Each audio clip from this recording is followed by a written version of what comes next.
আসসালামু আলাইকুম viewers, welcome to my channel cooking studio by Farah. আজকে আমি আপনাদের জন্য নিয়ে এসেছি চিকেন পপকর্ন। আমি বরাবরই চেষ্টা করি ইজি ওয়েতে রেসিপি তৈরি করতে।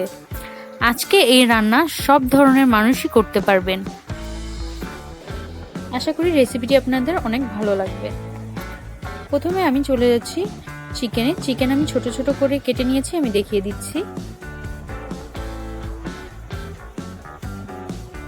এবার দিয়ে দিব লবণ স্বাদ মতো, দিয়ে দিচ্ছি চিনি 1 চামচ, গুঁড়ামরিচ 2 চামচ। এবার দিয়ে দিব জিরার গুঁড়া 1/2 চামচ। এরপর দিয়ে দিচ্ছি 1/2 চামচ টেস্টিং সল্ট। এরপর দিয়ে দেব আদা রসুনের রস, আমি রসটা ইউজ করেছি। এরপর দিয়ে দিব সয়া সস, দিয়ে দিচ্ছি তেল। এরপর দিয়ে দিব 1 টেবিল চামচ টমেটো সস।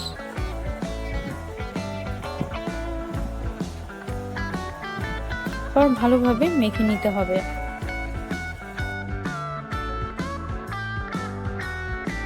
মাখানো শেষ হয়ে গেলে অবশ্যই আমাদেরকে এটি ম্যারিনেট করে রেখে দিতে হবে আধা ঘন্টা থেকে 1 ঘন্টা।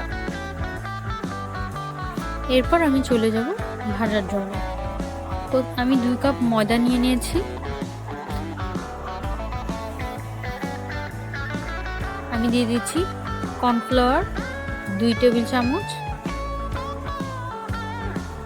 দিয়ে দিচ্ছি গুঁড়ামরিচ 1 চামচ, লবণ দিলাম 1 চামচ, আমি স্বাদ মতো দিয়েছি। এরপর ভালোভাবে মিশিয়ে নিতে হবে।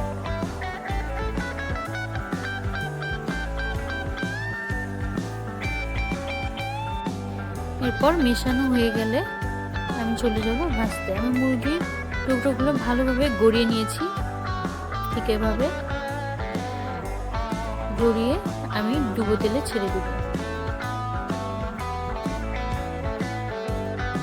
এভাবেই ডুবো তেলে ভেজে নিতে হবে। বাস তৈরি হয়ে গেল চিকেন পপকর্ন। আমার রেসিপিটি যদি আপনাদের ভালো লাগে অবশ্যই লাইক আর সাবস্ক্রাইব করতে ভুলবেন না। আসসালামু আলাইকুম।